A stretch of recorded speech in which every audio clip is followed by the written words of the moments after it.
Hey guys, welcome to Crime Time. I'm A Neary, and this is my life as a crime scene cleaner.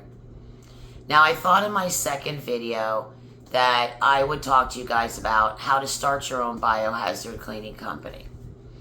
Now, the first thing I want to recommend is that if obviously you do a lot of research and, get all your information online. But hey, you got to check out these two books. This one, Aftermath Inc., it is really a good read. And Mop Men. Mop Men is still one of my favorite books to this day. It's how these gentlemen had started their own biohazard cleaning company. And they're millionaires to this day. Okay, so after you've figured out your name and all that stuff, the name of your company, now I would like to recommend that you incorporate your business. I think that's really important. Now, I'm not an attorney, but this is my advice to you. And the reason why is that way no one can sue you and take your home from you. So please incorporate your business. Now, after you've done all of that, you go to the county and you get your business license. Some counties, it's not recommended. But in other counties, it is. In Florida, I traveled all over the state. So I had to have business license in certain counties. And there's also annual inspections from the health department. So you go down to the environmental department at the health department and you talk to the director there. They will tell you the licensing that you need to be legal in your state.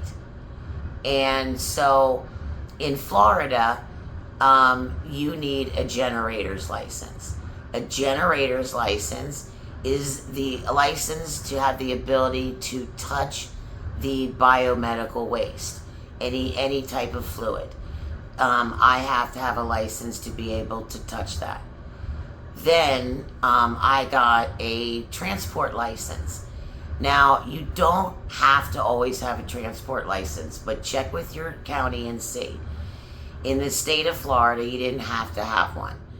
I did. Now, in my county, I was the only transporter in the entire county for over 10 years. And that's really helpful because that gives you the ability to obviously transport the biomedical waste. And you'll be able to transport it to a facility to have it, biomedically disposed of according to the laws of your state. And again, each state is different. So that's why you really need to go to the environmental department. Okay? So once you do all of that, then you need to get a liability insurance. That's really important, okay? Because you need, believe it or not, to have liability insurance on that biomedical waste that you're responsible of. And also anything else. I did a lot of work in Naples. I was in $1 million homes. And, you don't want to break that really expensive vase. And if you do, though, you have insurance to be able to cover that. So you really want to do that. And now, look, I really want you to think seriously about biohazard cleaning. It looks really great. Of course it does. You make a ton of money. Okay? Like, that's first and foremost. Everybody wants to know how much. At the end of my 19 years, there were some scenes where I was making up to $2,000 in an hour. Okay, but the average was about $1,000 an hour. That was for me. Other companies charge a lot more than I did. So, $1,000 to me was actually reasonable in this type of business. It's actually very fair. And so you get all kinds of, you get the liability insurance, you take care of all of that, and then, you're going to be in Tyvek suits.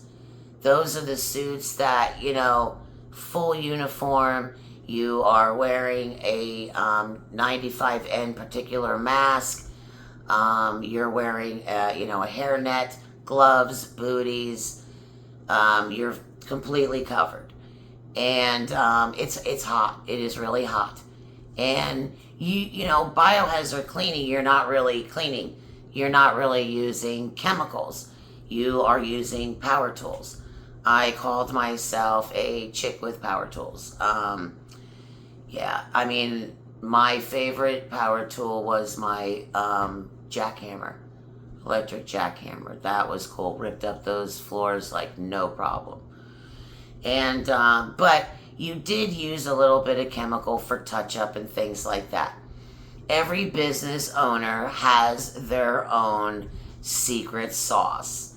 All right, I do as well. I cannot tell you what my secret sauce is. If I do that, then I have to kill you because nobody can know. And like I said, every business owner thinks that they have, the gold right there. So you do all of that. You get a biohazard cleaning company that disposes of your biomedical waste. And I used somebody in Naples. I was with the same company for 19 years. And, you end up, getting to know that person very well and working hand in hand with them because you're going to have to orchestrate things. You show up on scene after the police release the scene, and you go in and, you take care of the scene. You have to orchestrate your employees. You have to orchestrate the biohazard disposal company. You have to also talk to the insurance companies. You deal a lot with insurance, and you have to take pictures and videos and things like that. So there's a lot to it. Now, so again, you're dealing with all those power tools. You have to be very strong.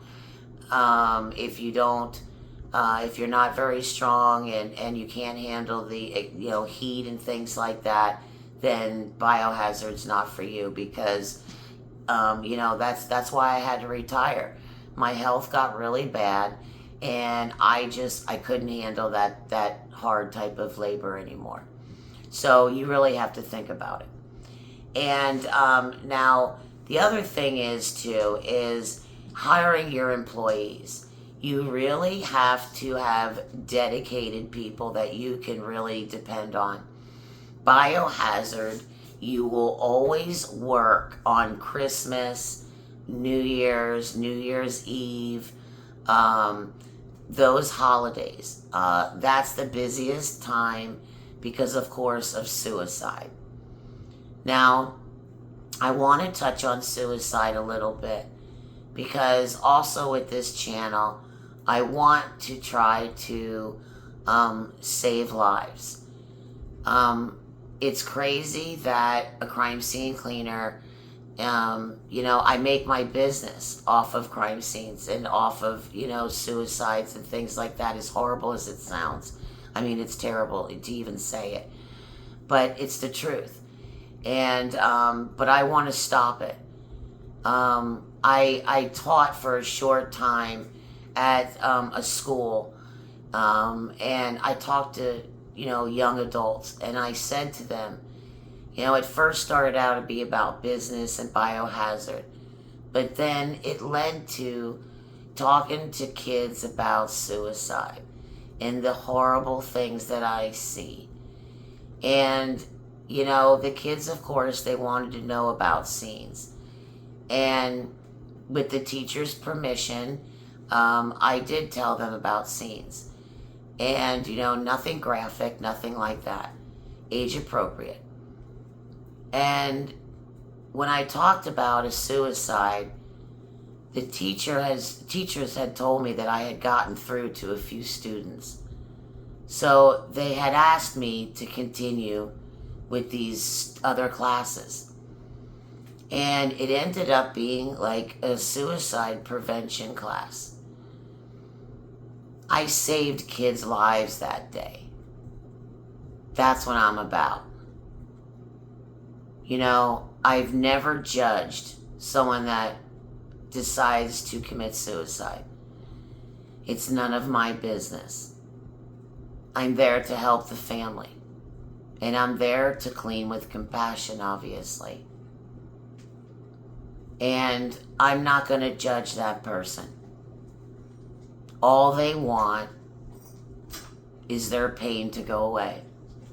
Whatever their situation may be, whether it's mental health or even, choosing to do suicide because of health reasons. You don't judge. They just want that pain to go away. There's that old saying that, a person's like really sad when they're going to kill themselves. That's not always true. There's also times where, after they've figured it out and after they've got their plan and they know how they're going to do it, they're actually really happy. And you'll see them just, they're happy. Because they know when they pick the right time that they're going to be in no more pain. And that's between them and God. I'm not going to get, into that part of it. But I'm not, it's really hard to deal with, but it's not our place to judge. There are people that think that's selfish. I'm not going to think that. I'm not there to think those things. But they just want that pain to go away. And all I've asked of these students and people that I've talked to about suicide, do me a favor. I know you're determined, but just give it 24 hours. 24 hours. That's not a lot of time. You never know what could happen in those 24 hours. Your situation could totally turn around. So please, if you're that determined, just give it 24 hours. Okay? But listen, there's a 1-800 hotline that you can call and you can talk to them. You can reach out to friends and family. That's not the solution. Okay? I'm the one that sits there and sees your family in pain.